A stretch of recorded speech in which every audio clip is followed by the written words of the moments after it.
Hi, this is the video for week 4. Sorry it's a little late. Hopefully we'll have no more camera problems. It seems like it was fixed completely.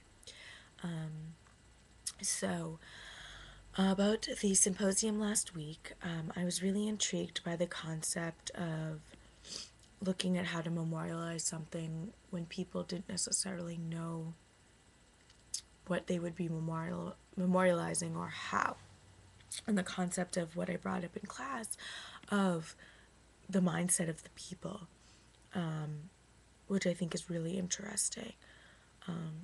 People know how horrible Guantanamo Bay is, but that doesn't necessarily mean that they comprehend what goes on there.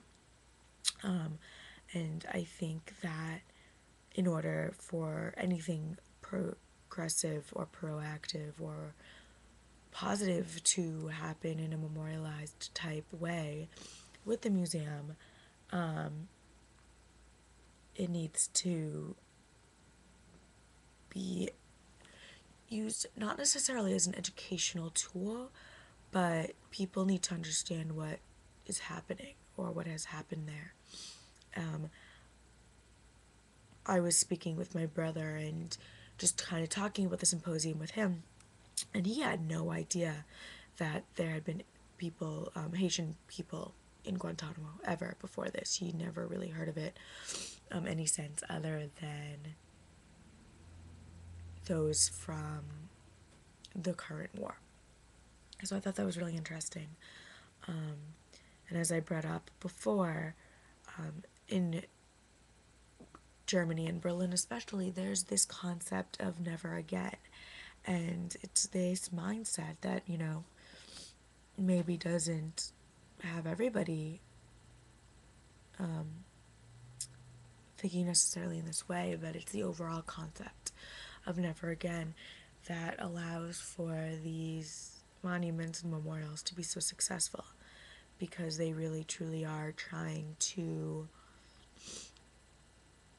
show their past so that it won't be their future.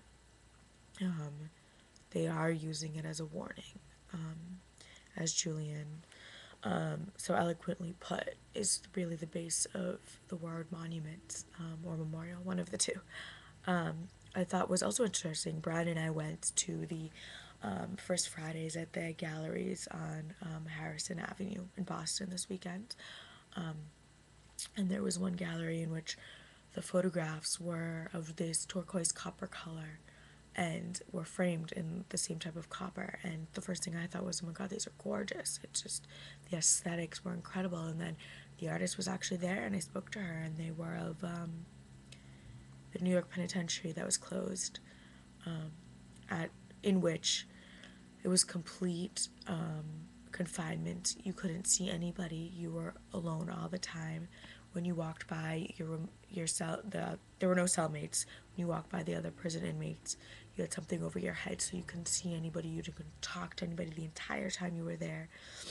And the first thing I thought of when I thought of that was, wow, these guys must have been more messed up when they left than when they first got there. And that's exactly how she felt. And yet her photographs were these aesthetically gorgeous, eerie, very freaky, but aesthetically gorgeous works. And that kind of made me think of how, in Guantanamo Bay, the same kind of tragedies are occurring, the same inhumane actions. This isn't the first time that America's been part of them whatsoever.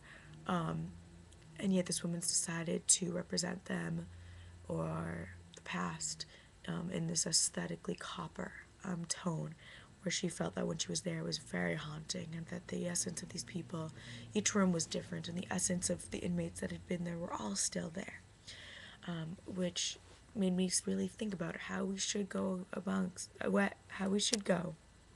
and deal with Guantanamo, and how personal we want to make it to who was there, how to who may go visit, because it may be a memorial that people don't see, that people see via the internet, which is also an interesting concept. How is the internet going to be played? Because how many people are going to be going to Cuba? Which I thought was interesting, because that was never really brought up. I don't think it has the potential to become a sort of Disney World because it's too much for people to handle at this point. So, are people going to be looking at it via the internet, via blogs, via YouTube? And how exactly is their track going to play, and how do we want to work the memorial around so that it's successful in that way, so that people do feel connected even though they're just using the new technology and basis of communication to get there without actually being there personally. So, thank you.